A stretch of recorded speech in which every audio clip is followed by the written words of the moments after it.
Hello, ಎಲ್ರಿಗೂ ನಮಸ್ಕಾರ. ಹೋದ ವಿಡಿಯೋದಲ್ಲಿ ಇದರ ಕಟ್ಟಿಂಗನ್ನು ತೋರಿಸಿದ್ದೆ, ಸ್ಟಿಚಿಂಗ್ ತೋರಿಸಿ ಅಂತ ಕೇಳಿದರೆ ಅದಕ್ಕೋಸ್ಕರ ಸ್ಟಿಚಿಂಗ್ ಕೂಡ ತೋರಿಸ್ತಾ ಇದ್ದೀನಿ. ಏನಿಲ್ಲ, ನೀಟಾಗಿ ಅಟ್ಯಾಚ್ ಮಾಡ್ಕೊಂಡಿದ್ದೀನಿ ಲೈನಿಂಗನ್ನು. ಮೈನ್ ಬಟ್ಟೆಗೆ ಒಂದು ಲೇಯರ್ಗೆ ಅಟ್ಯಾಚ್ ಮಾಡ್ಕೊಂಡಿದ್ದೀನಿ. ಇನ್ನೊಂದು ಲೇಯರ್ನ ನಾನು ಹಂಗೆ ಏನು ವಿತೌಟ್ ಒಂದು ಲೇಯರ್ ಇತ್ತು ಅದನ್ನು ನೀಟಾಗಿ ಹಿಂಗೆ ಹೊಲ್ಕೊಂಡಿದ್ದೀನಿ ಆಲ್ರೆಡಿ.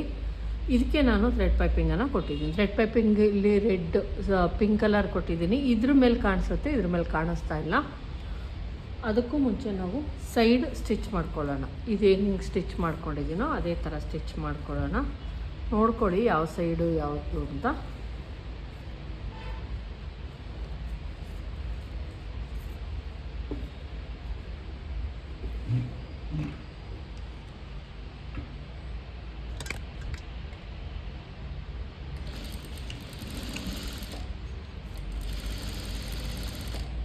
ನಾವು ಎರಡು ಲೈನಿಂಗ್ ಏನಕ್ಕೆ ಹಾಕ್ತೀವಿ ಅಂದರೆ ಕಪ್ಸ್ ಹಾಕೋದ್ರಿಂದ ಹಾಕ್ತೀವಿ ಅಷ್ಟೇ, ಏನೇನು ಇಲ್ಲ. ಕಪ್ಸ್ ಹಾಕಲಿಲ್ಲ ಅಂದರೆ ನೀವು ಎರಡು ಲೈನಿಂಗ್ ಹಾಕೋ ಅವಶ್ಯಕತೆ ಏನೂ ಇರಲ್ಲ. ಒಂದೇ ಲೇಯರಲ್ಲೇ ಮುಗಿಸ್ಕೊಬೋದು. ಇಲ್ಲಿ ನೀಟಾಗಿ ಹೊಲ್ಕೊಂಡೆ. ಏನು ನಮ್ಮದು ನೀವು ಅಕಸ್ಮಾತ್ ಕಪ್ಸ್ ಹಾಕಲಿಲ್ಲ ಅಂದರೂ ಸೇಮ್ ಇದೇ ಥರನೇ ನೀವು ಕಪ್ಸ್ ಹಾಕಲಿಲ್ಲ ಅಂದರೂ ಕೂಡ ಬ್ಲೌಸನ್ನು ಸ್ಟಿಚ್ ಮಾಡ್ಕೊಬೋದು, ನೀಟಾಗೆ ಬರುತ್ತೆ.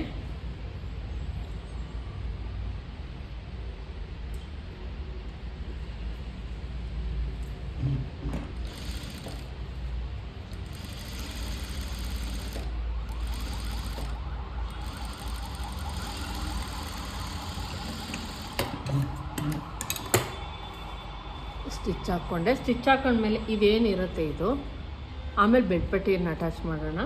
ಫಸ್ಟು ನಾವೇನು ಇದನ್ನು ರೆಡಿ ಮಾಡ್ಕೊಬೇಕು, ಮೇಲ್ಗಡೆ ಪಾರ್ಟು ರೆಡಿ ಮಾಡ್ಕೊಬೇಕು. ಥ್ರೆಡ್ ಪೈಪಿಂಗ್ ಏನು ಹೊಲ್ಕೊಂಡಿದ್ದೀನಿ, ನೆಕ್ಕನ್ನು ಇಲ್ಲೇನು ಕಟ್ ಮಾಡ್ಕೊಂಡಿಲ್ಲ. ಕರೆಕ್ಟಾಗಿ ಸೆಂಟ್ರಿಗೆ ಇದನ್ನು ಇಟ್ಕೊಳ್ಳಿ. ಗುಂಡ್ಪಿನನ್ನು ಹಾಕ್ಕೊಳ್ಳೋಣ. ನೋಡಿ, ಈ ರೀತಿ ಗುಂಡ್ಪಿನ್ ಹಾಕ್ಕೊಳ್ಳಿ, ತೊಂದರೆ ಇಲ್ಲ, ಏನಾಗಲ್ಲ. ಕ್ಲೀನಾಗಿ ಗುಂಡ್ಪಿನ್ ಹಾಕ್ಕೊಂಡು ಸೇರಿಸ್ಕೊಂಬನ್ನಿ.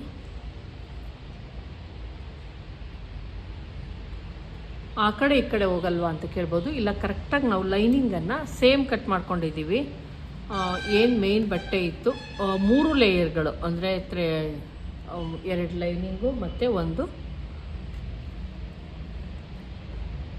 ಮೇಯ್ನ್ ಬಟ್ಟೆ, ಎಲ್ಲವೂ ಕೂಡ ಸೇಮ್ ಅಳತೆಗೆ ಕಟ್ ಮಾಡ್ಕೊಂಡಿರೋದ್ರಿಂದ ಏನು ಮಿಸ್ಟೇಕ್ ಆಗೋಲ್ಲ, ನೀಟಾಗೇ ಬರುತ್ತೆ. ನೀಟಾಗಿ ಗುಂಪಿನ ಹಾಕೊಳ್ಳಿ ಫಸ್ಟು, ಆಮೇಲೆ ಸ್ಟಿಚ್ ಮಾಡ್ಕೊಳ್ಳಿ. ಇದು ನೆಕ್ಕಿನ ಅಗಲ ಜಾಸ್ತಿ ತೊಗೊಂಡಿದ್ದೀನಿ, 3.5 ತೆಗೆದುಕೊಂಡಿದ್ದೀನಿ. ಯಾಕಂದರೆ ನಾವು ಫ್ರಂಟಲ್ಲಿ ಓಪನ್ ಬರುತ್ತೆ, ಉಕ್ ಬರುತ್ತೆ, ಮತ್ತು ಇದು ಬಂದು ಬ್ಯಾಕ್ ಬೋಟ್ ನೆಕ್ಕು. ಸಿಂಪಲ್ ಡಿಸೈನ್ ಇರುತ್ತೆ ಫ್ರೆಂಡ್ಸ್, ಅದನ್ನು ಕೂಡ ನಾನು ತೋರಿಸ್ತೀನಿ. ಸಿಂಪಲ್ ಡಿಸೈನ್ ನೀವು ಇದೇ ಮೆಥಡನ್ನು ನಾರ್ಮಲ್ ಬ್ಲೌಸ್ಗೆ ಕಪ್ಸ್ ಹಾಕಿ ಸ್ಟಿಚ್ ಮಾಡೋದಕ್ಕೆ ಯೂಸ್ ಮಾಡ್ಬೋದು. ಇಲ್ಲಿ ನಾಚ್ ಹಾಕ್ಕೊಳ್ಳಿ.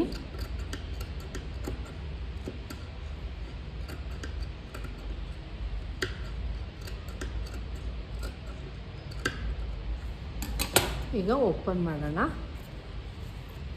ನೋಡಿ, ಇಲ್ಲಿ ನಮಗೆ ಥ್ರೆಡ್ ಪೈಪಿಂಗ್ ಕಾಣಿಸ್ತಾ ಇದೆ. ಇದಕ್ಕೆ ಕಾಣಿಸ್ತಾ ಇರಲ್ಲ, ಲೈನಿಂಗ್ ಥರ. ಇದು ಲೈನಿಂಗ್ ಬಟ್ಟೆನ ಅಂತ ಕೇಳ್ಬೋದು. ಇಲ್ಲ, ಲೈನಿಂಗ್ ಅಲ್ಲ, ಮೈನ್ ಬಟ್ಟೆ. ಬ್ಲೌಸಲ್ಲೇ ಬಂದಿರ್ತದು, ಅದನ್ನು ನಾನು ಸ್ಟಿಚ್ ಮಾಡ್ಕೊಂಡಿದ್ದೀನಿ.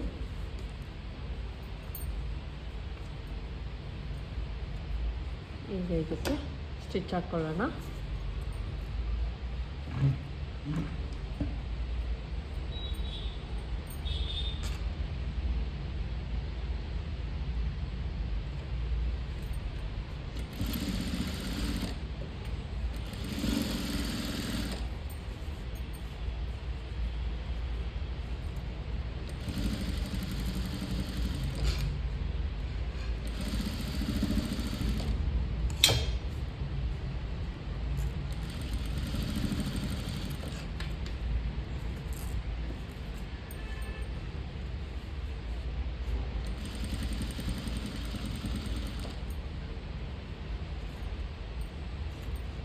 ನೀವೇನಾದರೂ ನಾಚ್ ಹಾಕ್ಕೊಂಡಿಲ್ಲ ಅಂದರೆ ಕರೆಕ್ಟಾಗಿ ಅದು ಕರ್ವ್ ಏನಿರುತ್ತೆ ಅದು ಕೂರಲ್ಲ.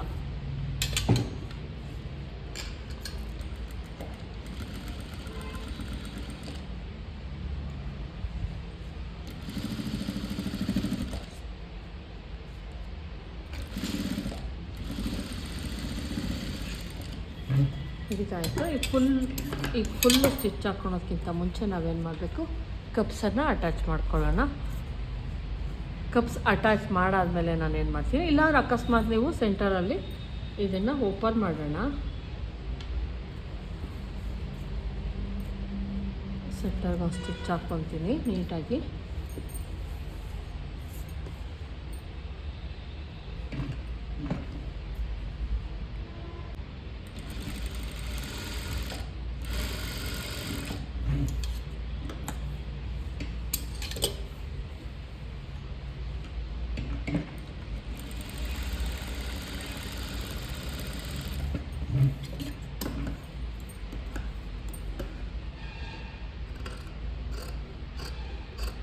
ನಾನು ಒಂದು ಸ್ವಲ್ಪ ಈ ಕಡೆ ಒಂದು ಸ್ವಲ್ಪ ಈ ಕಡೆ ಅಂದರೆ ಎರಡೂ ಸೇರಿಸಿ ಒಂದು ಎಡ್ಜಿಗೆ ಸ್ಟಿಚ್ ಹಾಕ್ಕೊಂಡೆ, ಮಧ್ಯಕ್ಕೆ ಕಟ್ ಮಾಡ್ಕೊಂಡಿದ್ದೀನಿ.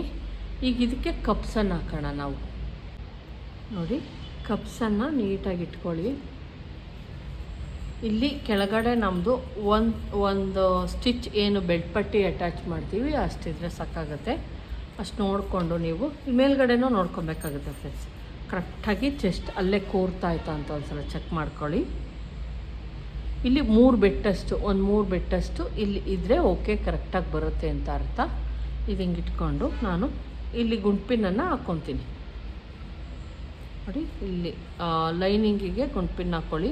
ನಾನೊಂದು ಪಾಯಿಂಟ್ ಎತ್ತದೆ ಇಲ್ಲಿ ಬೆಲ್ಟ್ ಪಟ್ಟಿ ಅಟ್ಯಾಚ್ ಮಾಡೋದಕ್ಕೆ ಬೇಕು ಅಂತ. ಹಿಂಗೆ ನೀಟಾಗಿ ಗುಂಡ್ಪಿನ್ ಹಾಕ್ಕೊಳ್ಳೋಣ. ಸೆಂಟರಲ್ಲಿ ಗುಂಡ್ಪಿನ್ ಹಾಕ್ಕೊಳ್ಳೋಣ. ನಿಮಗೆ ಬೇಕು ಅಂದರೆ ನೋಡಿ ಇಲ್ಲಿಂದನೂ ಕೂಡ ಸ್ಟಿಚ್ ಹಾಕ್ಕೊಳ್ಳಿ. ಎರಡಕ್ಕೂ ಕೂಡ ಸೇಮ್ ಇದೇ ಥರ ಮಾಡಿಟ್ಕೊಳ್ಳೋಣ. ಸೀದಾ ಸೈಡಿಂದಲೇ ಮಾಡ್ಕೊಳ್ಳಿ, ಯಾಕಂದರೆ ಗೊತ್ತಾಗುತ್ತೆ ನಿಮಗೆ. ಇಲ್ಲೂ ಅಷ್ಟೇ 3 ಬೆರಳು ಹಿಡಿಯೋಷ್ಟು, ಅಥವಾ ಇದಕ್ಕೆ ಒಂದು ಸ್ವಲ್ಪ ಜಾಸ್ತಿ ಮಾಡ್ಕೊಳ್ಳೋಣ, ಯಾಕಂದರೆ ಇದಕ್ಕೆ ಹುಪ್ಪಟ್ಟಿ ಮಾಡ್ಕೊತೀನಿ. ಮತ್ತು ಇಲ್ಲಿ ಇನ್ನೊಂದು ಸ್ಟಿಚ್ ಕೂಡ ಹಾಕಬೇಕು. ಈಗ ಇದನ್ನು ರಿಮೂವ್ ಮಾಡಿಬಿಟ್ಟು ಇಲ್ಲಿ ಇನ್ನೊಂದು ಫಸ್ಟೇ ಹಾಕ್ಕೊಂಬಿಡೋಣ. ಸರಿ, ಇದು ಓಪನ್ ಮಾಡ್ತೀನಿ. ನೋಡಿ, ಒಂದೇ ಹತ್ರ ನಾಚ್ ಹಾಕ್ಕೊಳ್ಳಿ. ಕರೆಕ್ಟಾಗಿ ಎರಡು ಅಂದರೆ ಲೈನಿಂಗು ಮತ್ತು ಮೇನ್ ಬಟ್ಟೆ ಸೇಮ್ ಒಂದೇ ಹತ್ರ ಡಾಟ್ ಬರಲಿ ಅಂತ ನಾಚ್ ಹಾಕ್ಕೊತಾ ಇದ್ದೀನಿ. ಸಪ್ರೇಟೇ ಹಾಕ್ಕೊಳ್ಳೋಣ, ಬೇರೆ ಹಾಕ್ಕೊಳ್ಳೋಣ. ಅದು ಇನ್ವಿಸಿಬಲ್ ಆಗಬೇಕಲ್ವ, ಅದಕ್ಕೋಸ್ಕರ.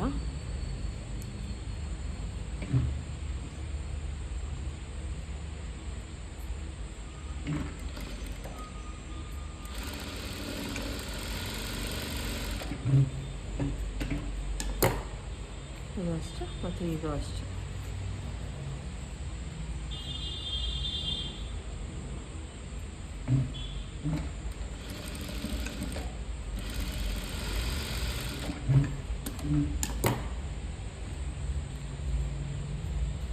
ಈ ರೀತಿ ಡಾಟ್ ಆದಮೇಲೆ ನೀವು ಕಪ್ಸನ್ನು ಕೊಡಿ, ಅವಾಗಷ್ಟೇ ಫಿನಿಶಿಂಗ್ ಚೆನ್ನಾಗಿ ಬರುತ್ತೆ.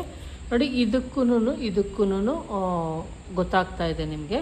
ಈಗ ಇದಕ್ಕೆ ನಾವು ಕಪ್ಸನ್ನು ಇಡೋಣ. ಇನ್ನು ಕಪ್ಸೇ ಇಟ್ಟಿಲ್ಲ, ಹಂಗೆ ನೀಟಾಗಿ ಕಾಣಿಸ್ತಾ ಇದೆ. ಇಲ್ಲಿ ನೋಡಿ, 1/2 ಇಂಚು ನಾನಿಲ್ಲಿ ಬಿಟ್ಟಿದ್ದೀನಿ. 1/2 ಇಂಚು ಅಥವಾ 3/4 ಇಂಚು ಬಿಟ್ಬಿಟ್ಟು ಗುಂಡ್ಪಿನನ್ನು ಹಾಕ್ಕೊಳ್ಳಿ. ಹಿಂಗೆ ಒಂದ್ಸಲ ಚೆಕ್ ಮಾಡ್ಕೊಳ್ಳಿ.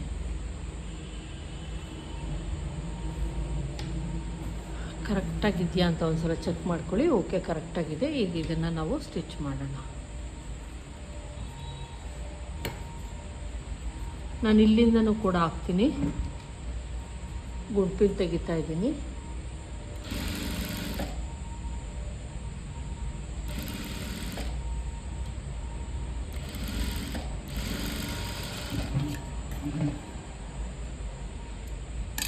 ನೋಡಿ,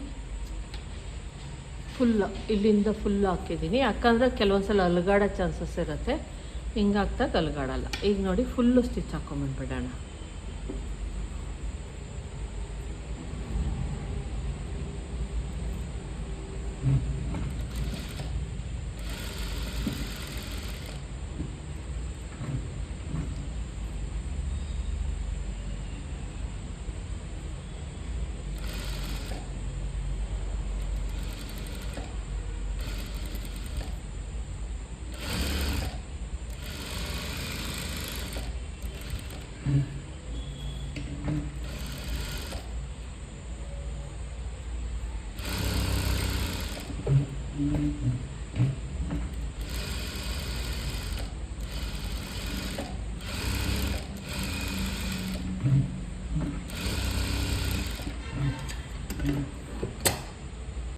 ನೋಡಿ ಈ ರೀತಿ ನೀಟಾಗಿ ಸ್ಟಿಚ್ ಹಾಕ್ಕೊಳ್ಳಿ.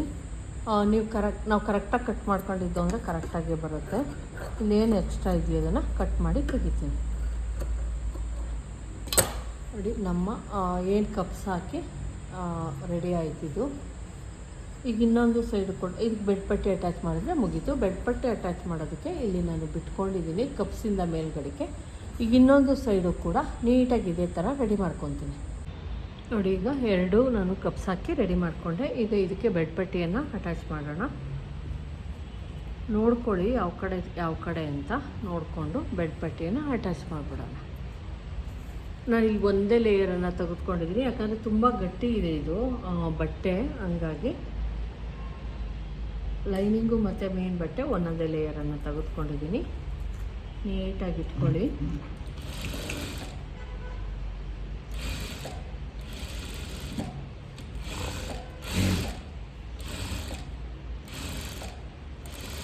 ಕಪ್ಸನ್ನು ತುಂಬ ಮೇಲ್ಕೂ ಮಾಡಬೇಡಿ, ತುಂಬ ಕೆಳಕ್ಕೂ ಮಾಡಬೇಡಿ. ಏನು ನಮ್ಮ ಚೆಸ್ಟ್ ಲೋಯರ್ ಚೆಸ್ಟ್ ಇರುತ್ತೆ ಅಲ್ಲಿಗೆ ನೋಡಿಕೊಂಡು ನೀವು ಮಾಡ್ಕೊಳ್ಳಿ.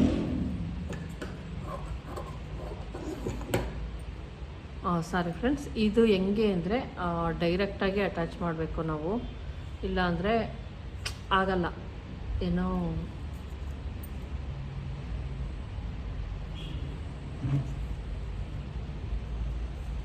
ಇದನ್ನು ಮಾಡೋಕ್ಕಾಗಲ್ಲ, ನಾವು ಹಿಂಗೆ ಅಟ್ಯಾಚ್ ಮಾಡ್ತೀನಿ ಇಲ್ಲಿ.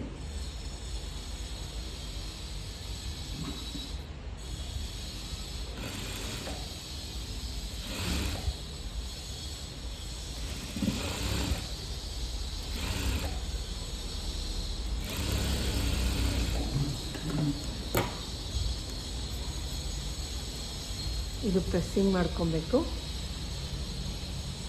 ನಿಮಗೆ ಬೇಕು ಅಂದರೆ ಒಂದೇ ಸಲ ಸ್ಟಿಚ್ ಮಾಡಿಕೊಂಡು ಕೂಡ ನೀಟಾಗಿ ಹಾಕ್ಕೊಬೋದು.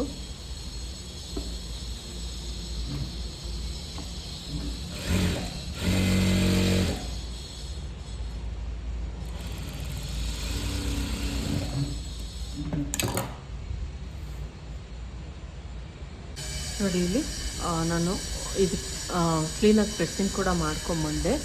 ಇಲ್ಲಿ ಓವರ್ಲಾಕ್ ಮಾಡಿದ್ದೀನಿ. ಈಗ ಇದಕ್ಕೆ ಸಿಂಗಲ್ ಪಟ್ಟಿ ಡಬಲ್ ಪಟ್ಟಿ ಅಟ್ಯಾಚ್ ಮಾಡಿದ್ರೆ ಫ್ರಂಟ್ ಪಾರ್ಟ್ ಮುಗೀತು. ಈಗ ಬ್ಯಾಕ್ ಪಾರ್ಟನ್ನು ರೆಡಿ ಮಾಡ್ಕೊಬೇಕು. ಬ್ಯಾಕಲ್ಲಿ ಒಂದು ಸಿಂಪಲ್ ಡಿಸೈನ್ ಮಾಡ್ತೀನಿ, ಅದು ಕೂಡ ಯಾವ ರೀತಿ ಅಂತ ತೋರಿಸ್ತೀನಿ.